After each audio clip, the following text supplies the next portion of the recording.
Previously on Sister Wives. It's kind of miraculous in this scene where Mary and Cody come off as competent adults because Robin is... rolling around in the dirt crying. Yes.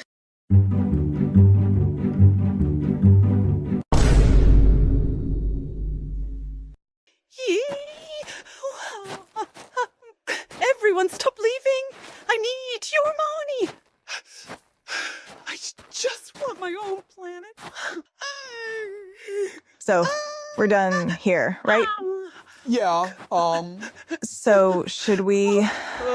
Nah, she'll cry herself to sleep. Oh, this is not fair! Stop ruining my big picture! I guess I'll go then.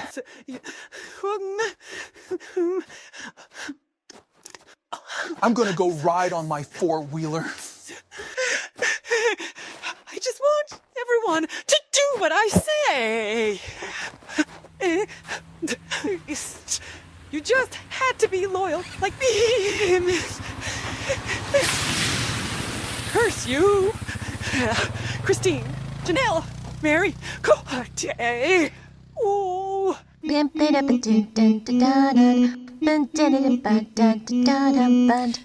one told you that polygamy was bad. You have got no husband, your kids have got no dad. It's like you're always stuck as basic wife when it hasn't been a good week, a month, a year, in your whole life. He's not there for you. He's afraid of being poor. He's not there for you, like he wasn't there before. He's not there for you. What doesn't any do?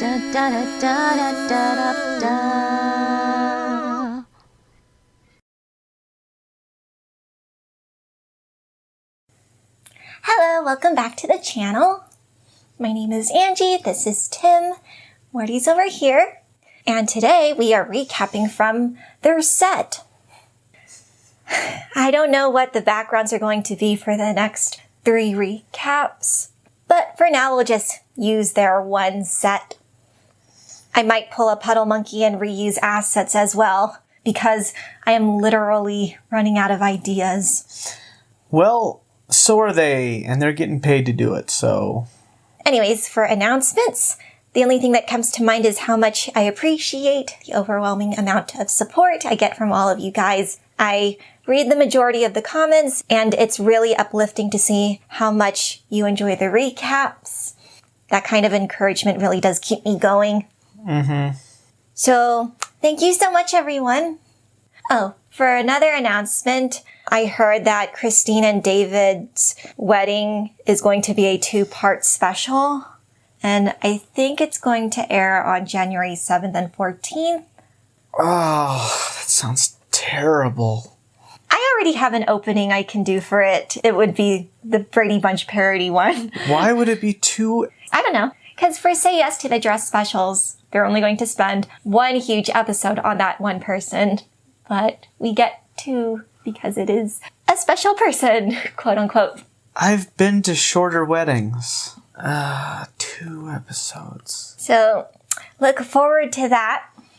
It'll probably be the same thing as they do on every wedding special, where they go over the prep, the nerves going into it, obviously the ceremony, the reception. And I don't know how interesting it'll be because there won't be any villains in it, supposedly. So... Anyways, the thing that grinds my gears about the way TLC tries to generate interest for the upcoming episode is to give at least 10 previews of that episode within the week, so that by the time we watch it, there's literally no new footage. To be fair, there wouldn't have been anything new despite these sneak peeks. But again, this is just proof that this tell-all didn't have to be 4 45-minute installations. Or exist at all. Because again, they showed us the entirety of the Kody and Janelle fight at least 4 times. So like Tim said last week, they're putting 1 ounce of content into a 50-pound bag. I mean, seriously, they could have just had all 4 faces and play it once. Yes, these are easy solutions. That's how little they have on their hands. And we are just eating that up. You know, it's your guys' fault that they keep providing such piss-poor quality products. Sorry? I'm getting a strong sorry, not sorry vibe. So, let's dive into these shallow, shallow waters that made up this episode. Sister Wives, Season 18, Episode 15, One-on-One, Part 1. They commence the first of the tell-nothings with 4 minutes of the juicy parts of the past season. And by juicy, I put that in quotes. Oh, by the way, this is where they showed the clapper that had the date of filming, which is July 23rd, 2023. Gwen's wedding was just a little over a week ago, so it wasn't too long ago when all these guys saw each other in person. We get some footage of all 5 adults prepping for their interviews. Janelle is rummaging around for some bangles. Christine is putting half a dozen earrings on one ear. Robin is doing her makeup, and Cody is debating what dress shirt to wear. As we see him gear up for this one-on-one, there is a sign in his bathroom that says, "Wash your hands and say your prayers, because Jesus and germs are everywhere." Definitely something that was bought by Robin. I can't believe they had to put in this getting ready for the show bit. Just show us the show. Nobody wants to see Christine putting on 16 earrings or Cody doing all. Just show us the show. Yeah, if we wanted to watch the Browns doing nothing, we could have just watched the last season. Bless you. The monogamous couple once again drive to their destination in separate cars. Like people, think of how much gas y'all would be saving if you weren't constantly putting on this performance that you're not a singular unit. I mean, isn't Cody the one that was saying something while going like this, talking about Robin and himself? You can't separate us unless we're driving. Unless we're driving to the same destination at the same time. Cody understands the drill. He usually plays it off low-key around the cameras. It isn't until he's in the midst of filming does he get terribly nervous. We see those nerves emerge upon greeting Suki. He makes a joke to the news anchor if she is ready for this variety show that they will embark on. It was really awkward. Really awkward. When somebody's really nervous walks up to somebody and says something that they were going through their head over and over and over again, and then they say it and it comes out really awkward and fast, and the other person's like, "What did you just say?" That's how it came off. It appears that Suki intimidates Cody more than we thought. Suki uses his comment as an icebreaker for all 5 adults. She asks each individual what their theme song would be if that variety show was a thing. Christine answers with, "I can see clearly now, the rain is gone." Janelle, "We will rock you." Mary believes Beyonce's All the Single Ladies embodies her story. And Cody replies with, "Losing my religion." I think Cody's is the most introspective of those song choices. Robin, who of course doesn't know what a song is, had no answer to this question. Go figure. Wait, did they ask her or did they just not ask her? They just didn't show it. She was probably saying something like some sort of hymn. But if she did have a repertoire of potential songs, what do you think would be a good fit for her? Probably a song about materialism. Just the QVC intro song. Oh, okay, yeah, that's Robin's theme song.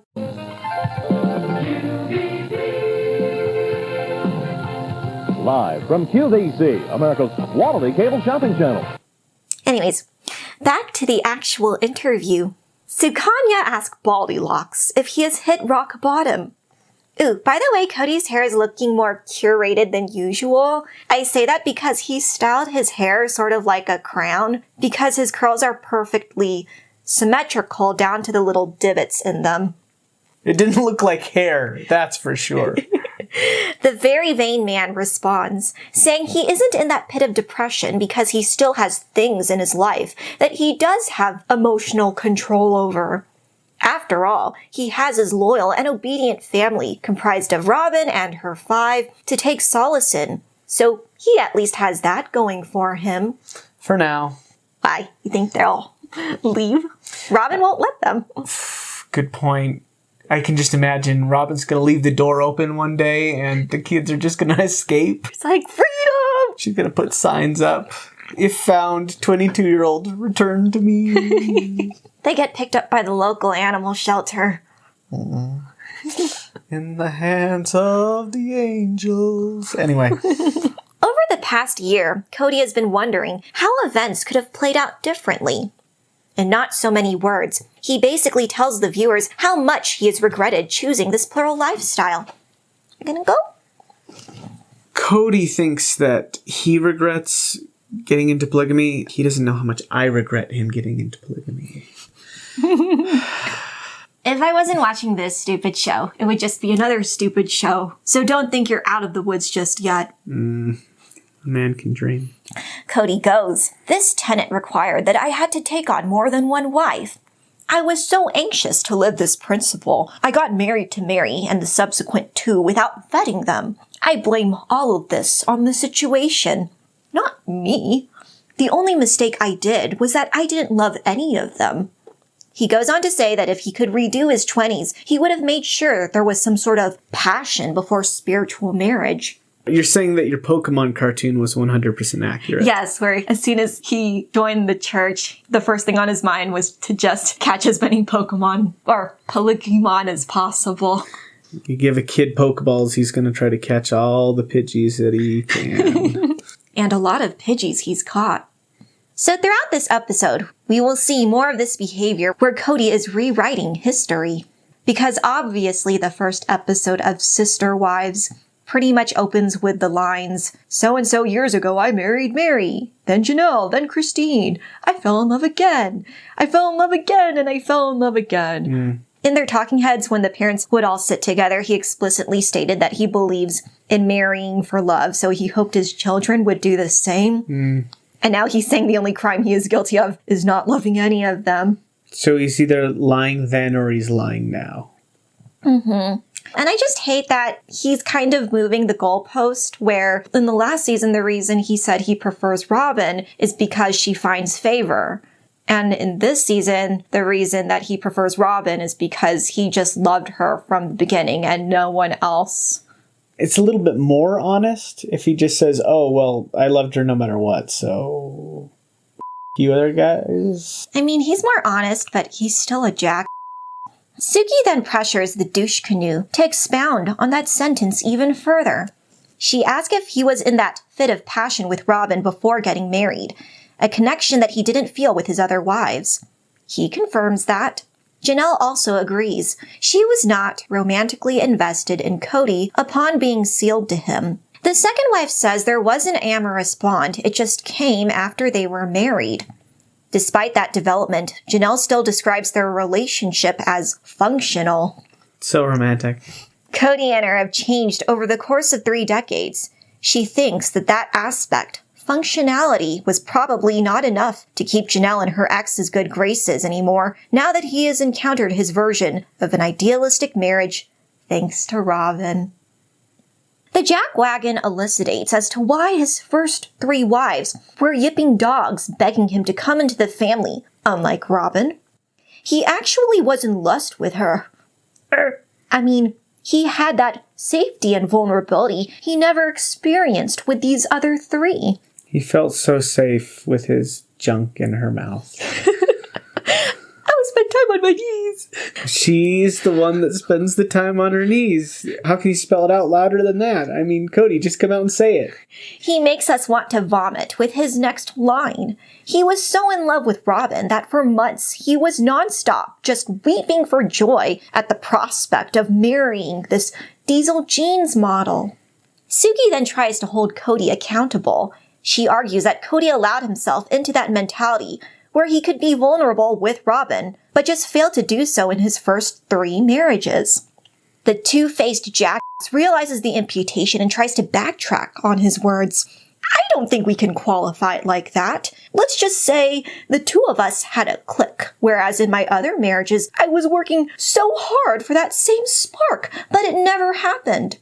So I stole this from Reddit, and I'll just put this here to remind Cody that he was in love with at least Mary during those early years. Those 4 months were wonderful. Our friendship developed into a remarkable love affair. We shared everything with one another. We got to know each other on an intimate yet chaste level. After that first kiss, we shared many more sweet kisses. It was clear to me that when Mary and I were finally married, there would be no awkwardness between us. Mary was my fiancée, and we were very much in love.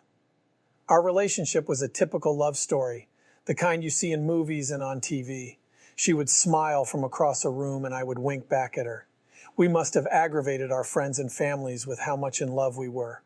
While we were outwardly infatuated with each other, deep down we were becoming the soulmates I suspected we would be from the moment we met. Again, he's either lying then or he's lying now.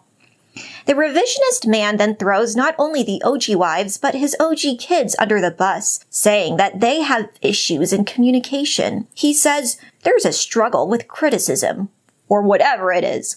With the 3 wives and the kids, there's a constant civil war that creates this psychic tension that is always there. Psychic tension. Maybe he does play Pokemon. Maybe. But these words, psychic tension. This issue of miscommunication is brought up to Robin. The entire session, she is relentlessly fussing at her outfit. The uncomfortable wife says that she was completely oblivious to her husband's lack of connection with any of his previous family members. She chalks up Cody's duplicitous actions to his inclination for historical revisionism. She utters, "There seems to be a whole lot of that lately." She rolls her eyes upon admitting that. Well, she's got to be right some of the time. Robin is shocked to hear Suki explain that Cody wept for joy at the thought of courting her.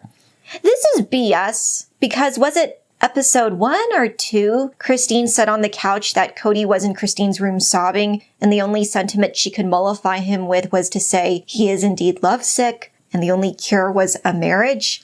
And those were the seasons Robin claimed she used to watch the show. So for her in this segment to scrunch her face and say, "Wait, he wasn't saying that to the other wives, was he?" is acting. Yeah, I'd have to agree with you on this one. She spouts more drivel, saying that she did everything in her power to not make it seem Cody found favor with her. And I already went over in multiple recaps how she was never that advocate for anyone, so I'll just brush over that comment. Christine is caught up with the question. She makes a face when she's asked to recount that day Cody cried because of how much he lusted after his new girlfriend. She divulges that even when she was pregnant with Truly, things between Cody and her were already struggling. The new courtship didn't help. Seeing her husband get ready for his long commute down to southern Utah in order to date Robin was one of the first times the ex-wife experienced that dreadful feeling of heartbreak. She characterizes that turn of events as yucky and so hard and bad. Cody is asked about this turn of events. He acknowledges how head over heels he was about his newest wife. In order to combat the feeling of dissonance with his previous wives, he tried to put more effort into the act of loving them. Eventually, that too wore him down. This is because doing favors for the first 3 was a burden on him. This taxing emotion, for whatever reason, never reared its ugly head whenever he did those very acts for Robin. He does what he does best and absolves culpability. He blames his progressive inattentiveness to Mary, Janelle, and Christine due to not having a basis for passionate love. See, the thing about this episode is they only give us more information that we already know. Yeah? I already know that Cody's a complete douche. I already know that Christine was upset when Robin came in when she was pregnant. I already know that Cody lies his fucking face off. And this episode was nothing but just telling me things I already knew. So this episode was more boring than almost any of the other episodes this season. Even the one that was 40 minutes worth of drone footage and 4 minutes of new stuff. At least it didn't feel like just being told the things I already know. Well, thank you for being so patient. I'm sure there's something in here of value. It's so annoying how he keeps saying this isn't anyone's fault, that he wasn't enamored with the original wives, so he can't be held accountable for these 13 plus years. He could have done one thing, which he absolutely has control over, and that is to divorce them. Mm-hmm. But of course, the solution must never be with Cody. No, everything can be solved by everyone else. He is incapable of solving anything. What a magnanimous leader. We head on over to Mary to see what her stance is on what has become of Cody's plural marriages. She is happy Cody had finally found that soulmate in Robin. She is just sad to see that soul connection came at the expense of his previous 3 families. Like Janelle, Mary upholds the notion that Cody as a person is capable of fully committing to 4 women and all their children, but for whatever reason has opted to take the lazy route. She doesn't say that last part, but I really wished she did. She just says for whatever reason he's chosen not to do that. For whatever reason, I'm sure it was a good one. Christine brings up the topic of soulmates. She tells Suki that she was one of the first people to point out to her ex that Robin is his person. She insisted that Cody must find a way to see where the rest of them fit into his grand picture. He ignored this observation and carried on as he usually did. As time went on, Christine witnessed what a full-on committed marriage looked like as she saw how Cody interacted with Robin. She says in an irked tone, "Oh, so I guess he actually had it in him to help out. He had it in him all along, but just never became that with me." She concedes that that level of enthusiasm to genuinely be there for multiple partners is rare and probably not even realistic. She just wished that she had that same person Robin had, aka a person who would have loved to be there for her. If Cody was just some guy, not like a polygamist, but just some guy, and then he met a Robin, he would just divorce the first one and then get the second one. It's a tale as old as time. But no, he convinced 3 women that she was just going to be one of the gang and mentally divorced them while they were still there. The balls on this guy. Cody's not an interesting person. The most interesting thing about him is that he was a polygamist and just handled it poorly. Janelle verifies this turn of events. She ascribes her ex's shift in character to a shift in standards for what a relationship should be like to him. Upon spending more time with the favored wife, he pulled more and more away from his plural responsibilities.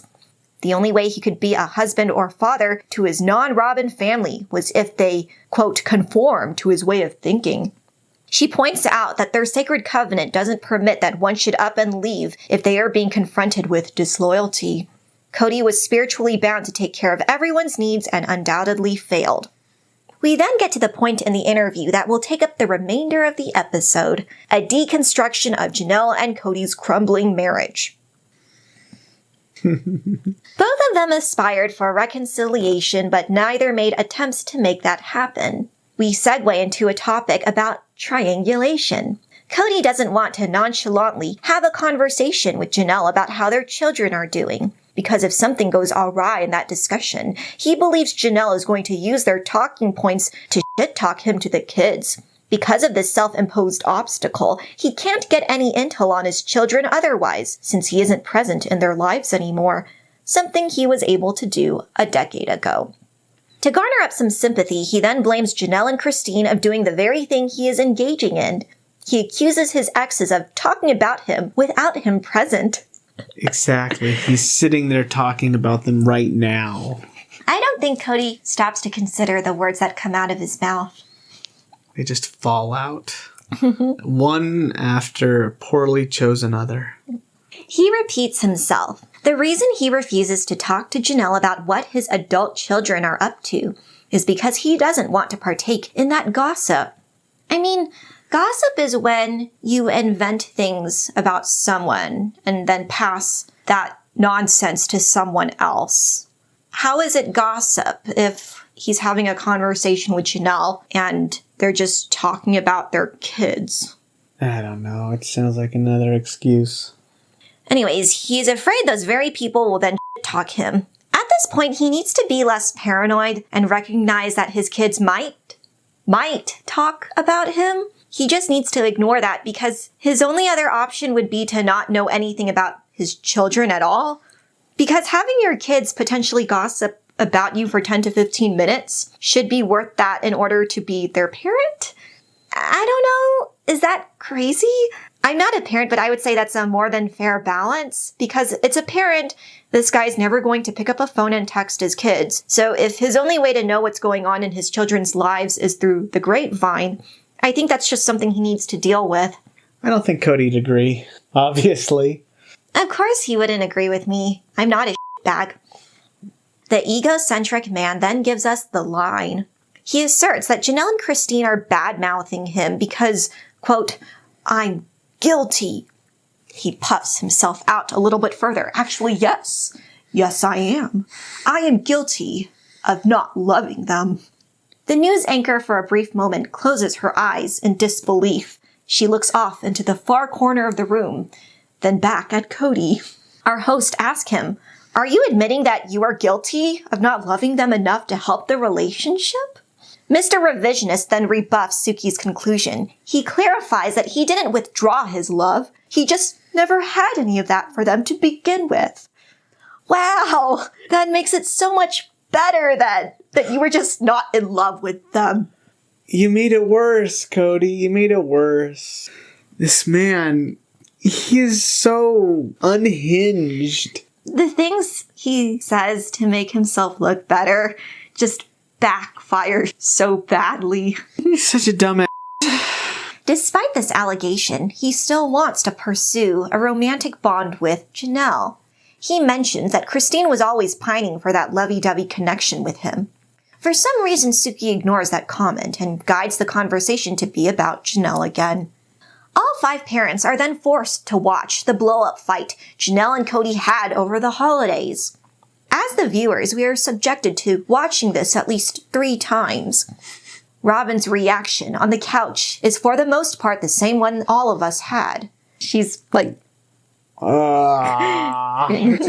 so tired of this stupid scene. They've replayed it every single episode.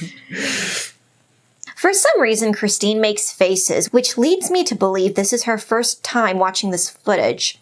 It's a little confusing since in one of the episodes Christine said to Janelle she watched that exact fight, but I assume the confessionals for season 18 were wrapped up and done with because this is the middle of summer 2023. It's possible that could have been the second time she's seen this clip and still has that same visceral reaction to it. Who knows? I'm pretty sure it's an act. Yeah? Yeah. It just screams of Christine's brand of over-the-top, what? Whoa, huh? That she does about stuff, about everything. You decided to wear socks, what? That's kind of the impression I've got from every conversation with Christine, really. Yeah, Mackenzie had to have gotten that from someone. She must have gotten all of the rest of her negative traits from Cody then. After watching this tense scene, Cody is quiet in response to Suki's follow-up question. Is this the worst fight he and Janelle ever had? He pauses for a few seconds and replies with, no, we've had 2 that were at least to this degree. He tries to defend himself, saying that his mental state was in an unsteady place. A trigger for that was seeing the mini Christmas tree Janelle professed to be taking up to the Airbnb, the rental where all of his estranged family would gather. I'm just thinking, maybe tiny Christmas trees just set Cody off. Like, he could be going through a department store and see a tiny tree and just start knocking things over and yelling, Christine! Or something like that. Or just that tree just really...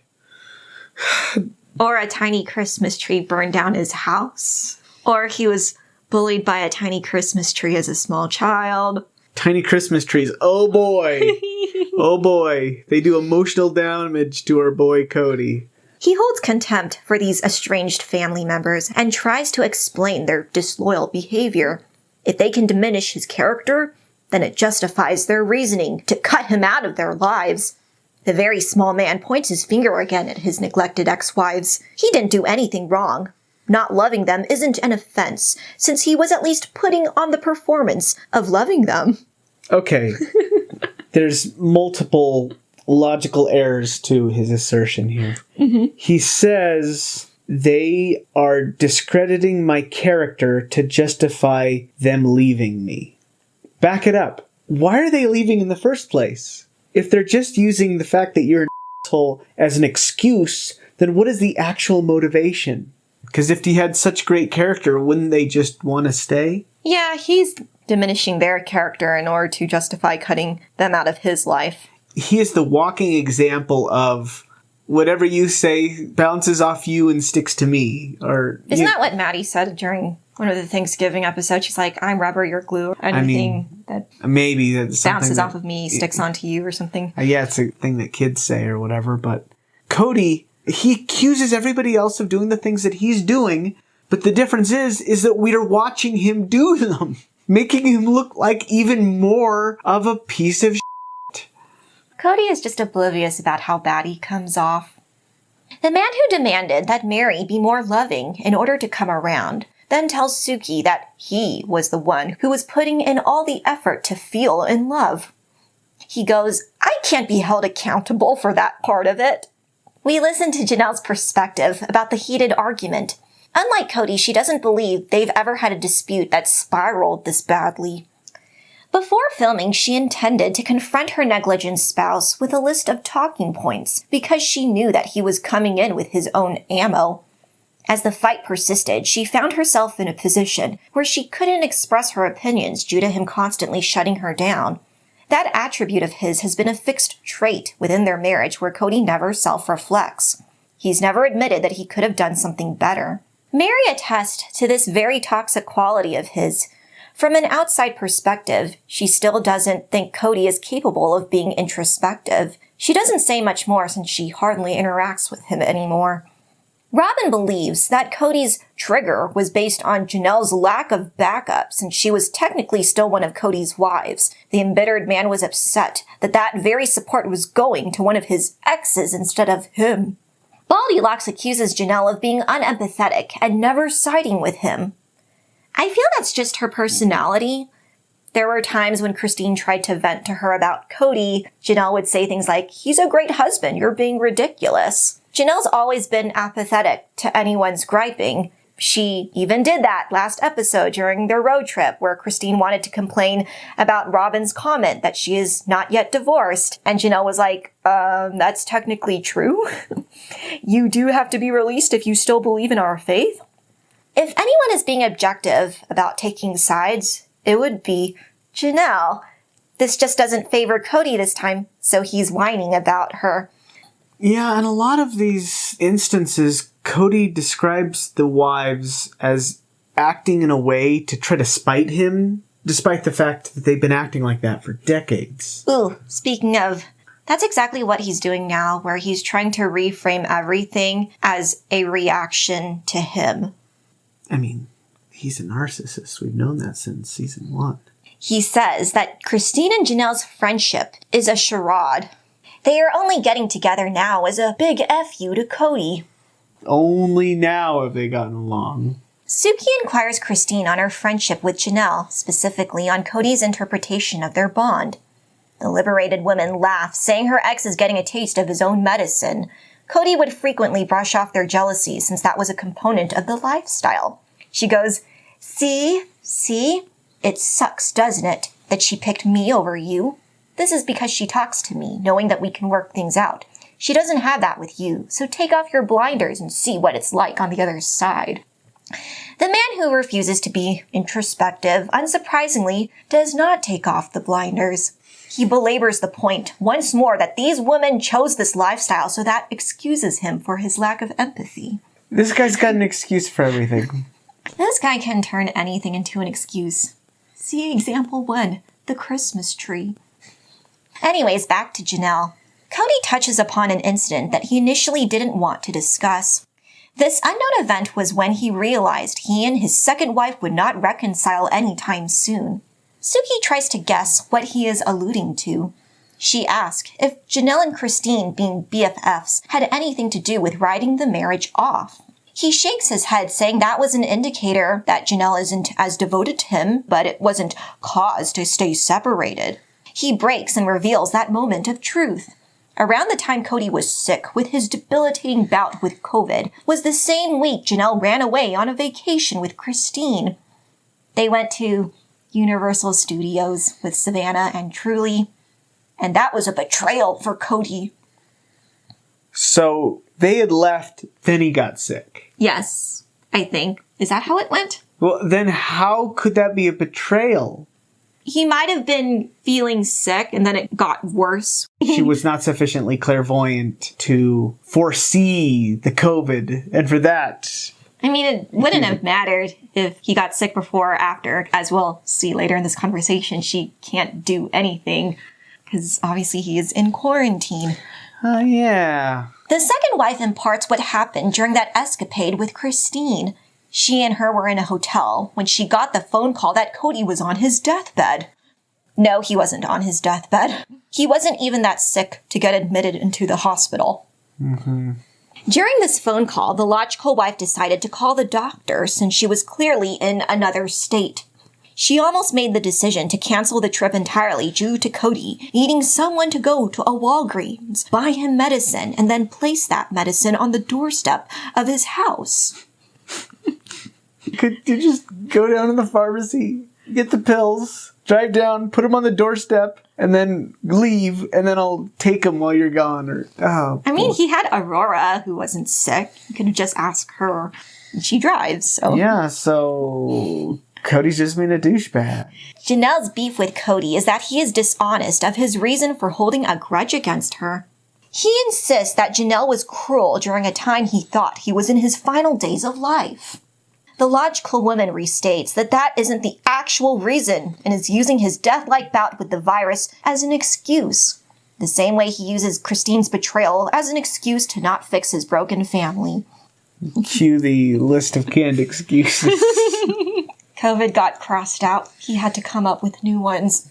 We hear Christine's POV of that vacation. She retells the same chain of events where Cody called and suggested that Janelle do things to make him feel like he's being taken care of. As Janelle was about to pack up, her sister wife stopped her and pointed out that when Janelle and Savannah were sick, he didn't lift a finger for them, yet expects her to drop everything on the floor for his sake. If anything better exemplifies what Cody expects in a relationship than this, then they haven't shown it. Cody just keeps asking and asking, but provides nothing in return. He keeps demanding loyalty, but he has no loyalty to these other people. Mm-hmm. He says Janelle choosing Christine and his children over him was the trigger for their separation and not the cause. He is pressed further. If he was able to recognize those events as merely triggers and not the final straws, why didn't he ever show up? For once, Cody is honest. He saw the warning signs, but decided against healing since, gasp, he didn't want to actually reconcile. This was due to the need to defend Robin's honor. He would rather throw away his relationship with most of his children than to perceive them as getting in between him and his favorite wife. He repeats something Janelle voiced to him. Oh, Robin is this broken dub that Cody has to protect from all the assholes. Yes. He hammers on the notion that both of them are inseparable, so any prospect of reconciliation without her is inconceivable. He states that since Robin is viewed unfavorably by most of the adult kids, she and her children are unwelcome in most settings concerning the rest of the family. I thought you were going to say that she's viewed unfavorably by the majority of the television show audience. Oh. Yes. I mean, last episode we got the opposite, where it seems all the children miss Robin's kids, so that's not true. He then labels a lot of his OG children as bullies and is more than willing to disown them for the sake of keeping his Robin family intact. He didn't say those exact words, that's what I deduced. Mm-hmm. Suki then goes into her usual interview mode, where she only asks questions to make Robin feel more like a victim. Last tell-all, she asked a bunch of leading questions that ended in Robin identifying as Cody's whipping boy and the Brown family scapegoat. This time, Suki tries to imply that Janelle is equally blameworthy for not inviting Robin over to their rental during Christmas. Robin, who said holidays with the entire family was scary, claims she would have been safe surrounded by those very members at the Airbnb. Suki doesn't point out the contradiction and lets Robin believe she was always that advocate for the family. Oh my God! Do a better job, Puddle Monkey. They say Sukanya doesn't have as much control with the questions as we're led to believe, so I'll let Suki off the hook and lay this all at production's feet, because this is unacceptable. To placate these people, I'd rather see people walk off and have a much shorter tell-all than these nonsense questions that give us nothing. Mm-hmm.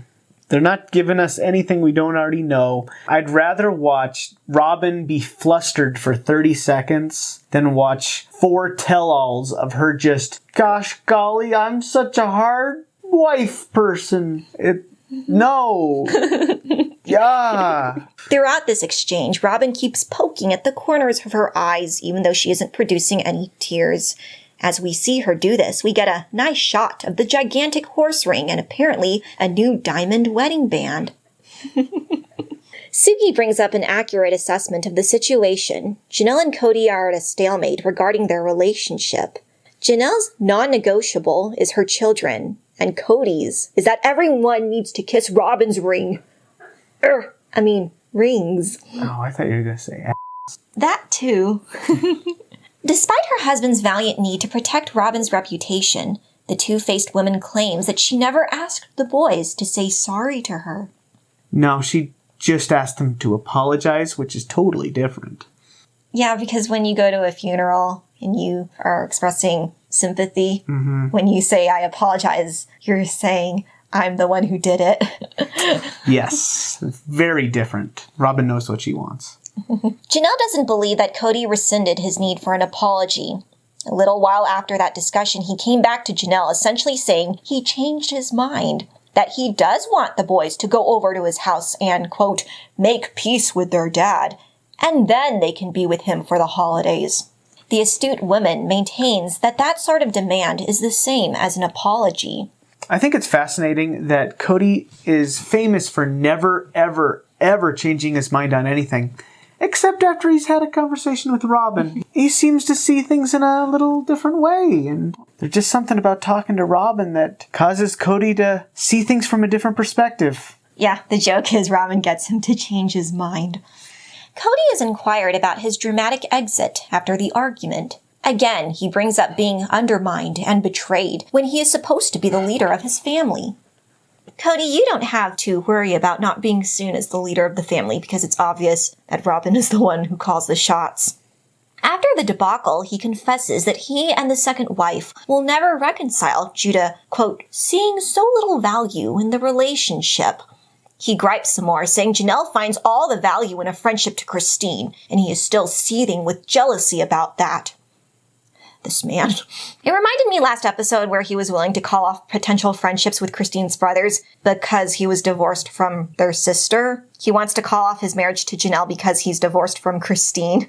As much as he likes to tout it, Cody can't compartmentalize. Janelle definitely can. That's how she was able to be married to her ex's sister's husband. She is an expert in this sort of thing. To the detriment of some. Ah, yes. Suki then does the same thing with Cody as she did with Robin. She ends the conversation by reminding the big-headed man that Janelle was a potty mouth who did cuss at Cody, so that was a hit to his ego. He agrees with that comment. Yes. Seriously, is she trying to be the second wife? Oh my gosh, I know, right? It's so upsetting the way that she placates these two. Robin declares that she was the sole advocate when Cody and Janelle reached the rock bottom of their marriage. Robin tried to convince her husband to not throw his relationship down the toilet. She brought up the fact that they had 30 years and 6 kids between them, so that was definitely something they should consider in order to not break up. Thank you, Miss Expert. I'm pretty sure up until this point, Janelle and Cody were unaware of how many children they had, nor knew how many years they've been married. They just never got around to counting all the kids. They're just too busy. After Cody slammed the door and Janelle conveys how that initial wave of shock felt like, she had that realization that everything would turn out fine even when her marriage fell apart.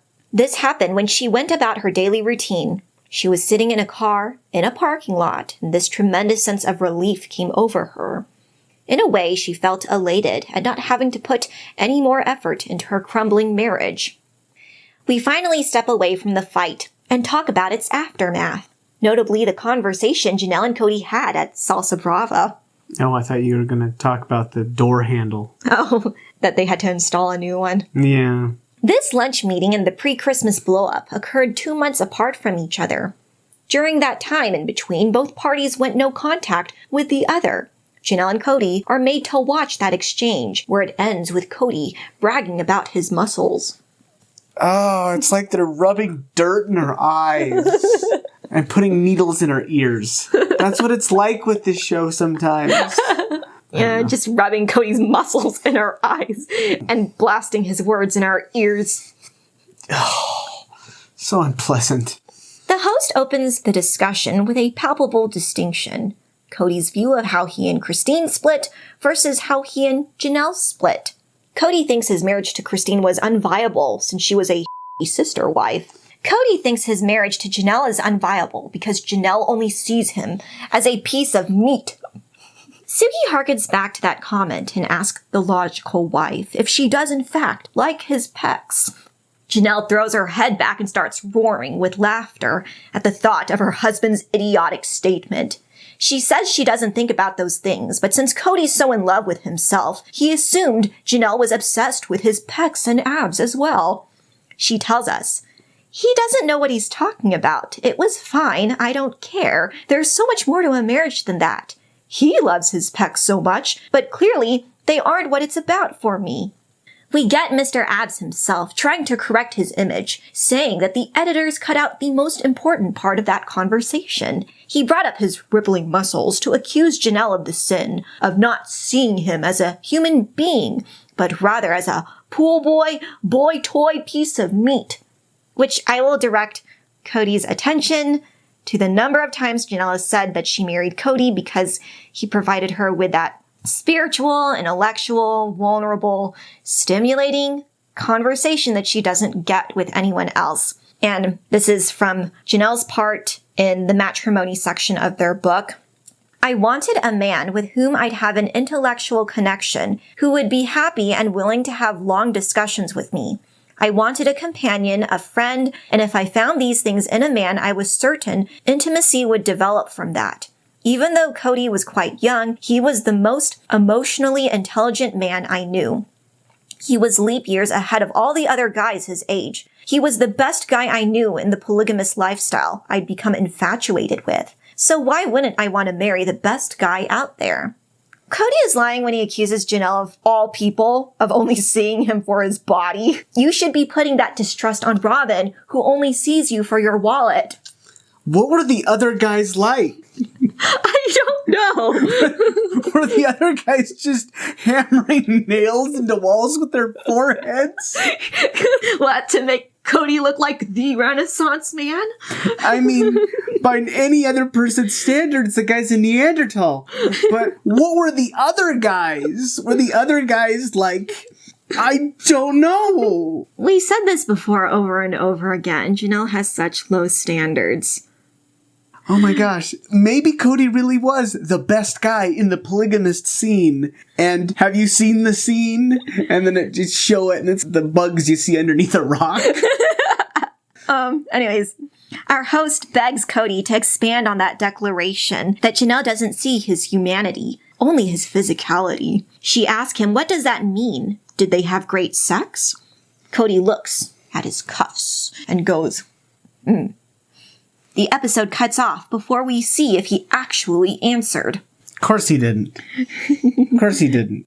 Also, why do you keep putting these thoughts in our heads? We don't want to picture this. Oh no, he'd say, we totally had sex. That's how we had the 6 kids. Suki knew that he wasn't going to answer. So why? We don't know if he answered.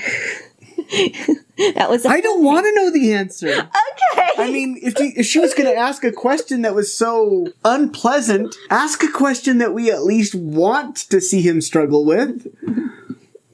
What's a question you want to see him struggle with? Have you ever considered that perhaps you are just an inferior man because you are incapable of having a relationship with your children? There, he walks off.